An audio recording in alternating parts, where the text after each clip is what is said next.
جب اللہ کے نبی داؤد علیہ السلام کے وارث سلیمان علیہ السلام نبی ہوئے تو اللہ رب العزت کی بارگاہ میں دعا مانگنے لگے، اے اللہ مجھے وہ مرتبہ عطا فرما جو مجھ سے پہلے نہ کسی کو ملا اور نہ میرے بعد کسی کو ملے گا۔ وہ دور ایک عجیب دور تھا، لوگ جنات اور کالے جادو پر زیادہ یقین کرتے تھے۔ اللہ نے اپنے نبی سلیمان علیہ السلام کے لیے چرند پرند، ہوا اور جنات کو ان کے تابع کر دیا، تو بس اللہ کے نبی سلیمان علیہ السلام جہاں بھی کفر، نفرت اور انسانوں پر ظلم دیکھتے تھے وہ وہاں جا کر اپنے معجزات دکھاتے، تو یوں انسان آپ کو اللہ کا نبی سمجھ کر صحیح راستے پر آ جاتے، اور اگر کوئی بھی جن کسی انسان کے گروہ پر حملہ کرتا تھا تو آپ اس جن کو زنجیروں میں جکڑ دیتے تھے۔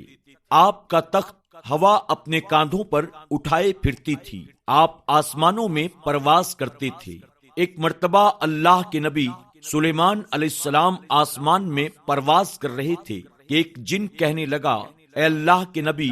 زمین پر شہر بابل کے قریب جنات کا ایک گروہ انسانوں پر ظلم کرتا ہے، اور وہاں کے جن انسانوں میں ہلچل کرتے ہیں اور پھر انسانوں کو تکلیف دے کر انہیں منواتے ہیں کہ ان کے پاس غیب کا علم ہے، اور یوں انسان صراط مستقیم سے ہٹ رہے ہیں۔ جیسے ہی اللہ کے نبی سلیمان علیہ السلام نے یہ سنا تو آپ اپنے تخت کو شہر بابل کی طرف موڑ لیتے ہیں، اور اس جنات کے گروہ کے پاس آ کر آپ فرماتے ہیں، اے تکبر میں رہنے والوں، اللہ سے ڈرو۔ وہ جنات کا گروہ سلیمان علیہ السلام کی طاقت سے ناواقف تھا۔ ان میں سے ایک جن کہنے لگا، ہم کسی سے نہیں ڈرتے اور ہم بس اپنی مرضی چلاتے ہیں۔ کچھ جنات نے چاروں طرف سے آ کر اللہ کے نبی سلیمان علیہ السلام کو گھیر لیا اور کہنے لگے، اگر تو واقعی سچا ہے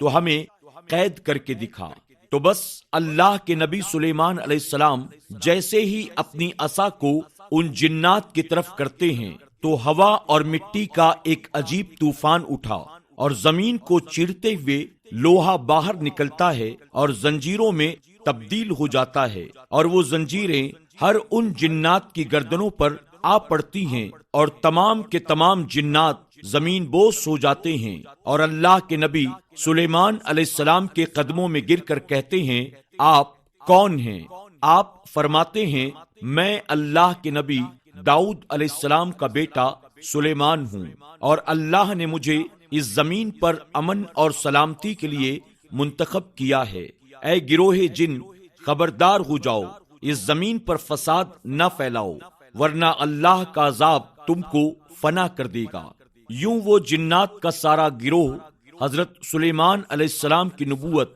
اور اللہ کی وحدانیت کو تسلیم کر لیتا ہے، اور سب کے سب امن،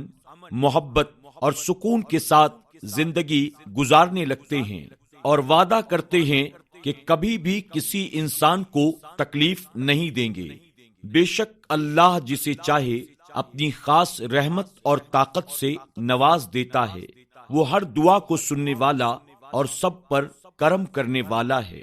آپ سے گزارش ہے کہ فیس بک پر ہمارے پیج راہ دین کو فالو کریں، لائک کریں اور شیئر بھی کریں۔